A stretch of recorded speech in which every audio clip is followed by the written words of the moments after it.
Sebelum melanjutkan pembahasan kali ini, silakan klik tombol subscribe agar Anda tidak ketinggalan video terbaru dari channel ini. Assalamualaikum warahmatullahi ta'ala wabarakatuh. Alhamdulillahirabbil alamin.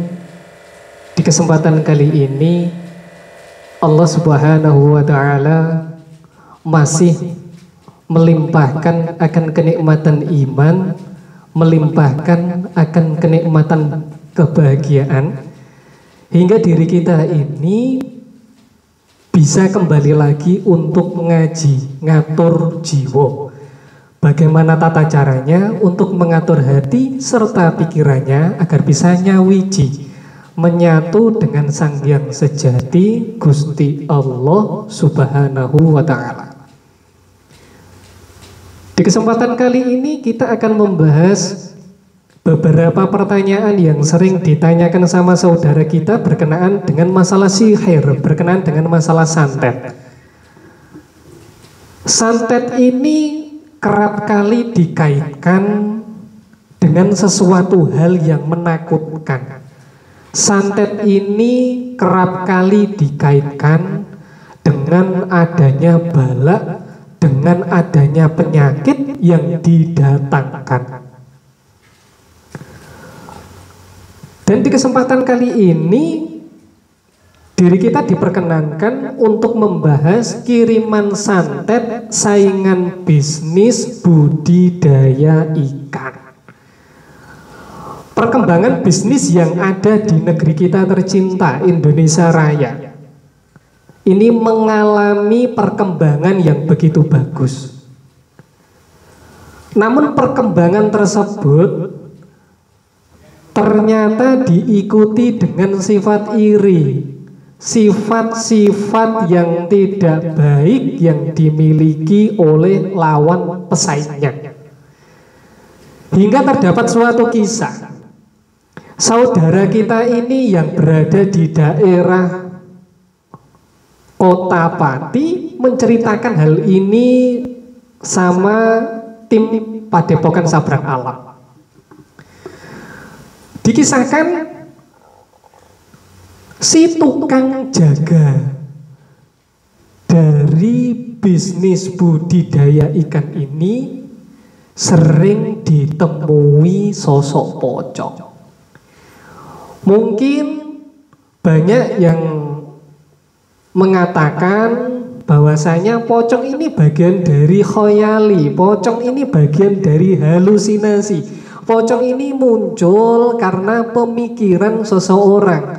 Jadi ketika memikirkan akan keburukan, hal tersebut yang muncul. Ini secara logika. Namun secara pandangan spiritual, pocong ini merupakan bagian dari perwujudan sihir.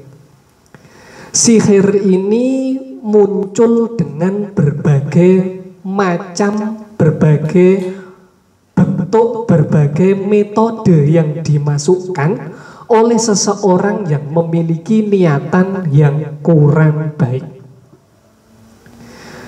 Ketika sosok pocong ini sering muncul, maka pertanda bahwasanya tempat usaha bibit budidaya ikan ini sudah masuk adanya sihir.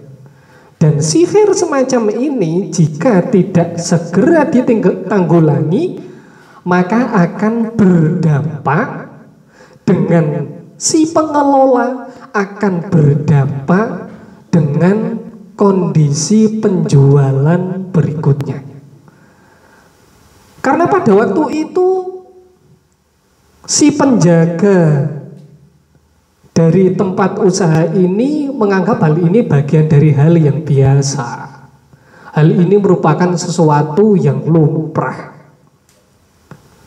Maka mereka tidak mengira ketika sihir ini sudah mulai masuk dalam tempat usahanya, yang sering menjadikan adanya muncul bau yang cukup anyir. Padahal ketika lihat ketika coba untuk dicari asal dari bau anyer ini tidak ketemu. Tidak ada ikan mati, tidak ada bangkai hewan dan lainnya. Karena hal ini memang merupakan bagian dari perwujudan sihir. Proses penanggulangan semacam ini tidak segera diatasi, yang menjadikan akhirnya banyak ikan mati mendadak dengan jumlah yang begitu banyak. Maka dari kisah ini kita dapat mengambil sebuah pembelajaran tentang pentingnya akhlak, tentang pentingnya tata krama dengan tetangga usaha kita. Ketika diri kita baru diganjar sama Gusti Allah, tempat usahanya begitu laris, tempat usaha dagangnya ini banyak orderan, maka jangan lupa sedekah, berbuat baik dengan tetangganya. Guru-guru kita sering menekankan ketika pagi hari membaca doa wiridul latif, nanti sore hari melanjutkan doa wiridul latif lagi, dan ketika malam ba'da maghrib, malam hari membaca rotibul haddad. Karena kita tidak memungkiri Nusantara ini memang masih banyak adanya sihir, masih banyak adanya santet yang sengaja dikirimkan oleh pihak-pihak yang memiliki tujuan yang kurang baik. Maka dari hal tersebut, biasanya untuk orang-orang yang memiliki budidaya ikan semacam ini, ketika memberi makan, ketika mengisi air, itu ada tata laku doa yang dijalankan dengan tujuan Gusti Allah tetap menjaga tempat usahanya, Gusti Allah menyingkirkan adanya bala, adanya sihir yang ada. Maka dari hal tersebut, untuk penanganan spiritual semacam ini, guru-guru spiritual Jawa mengenalkan adanya paku asma.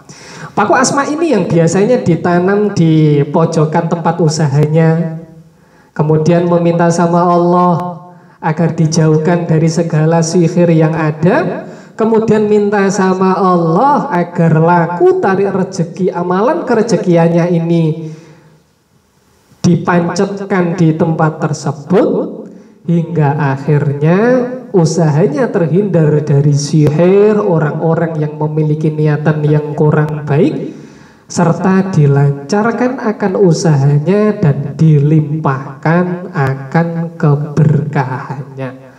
Waktu dahulu untuk penjelasan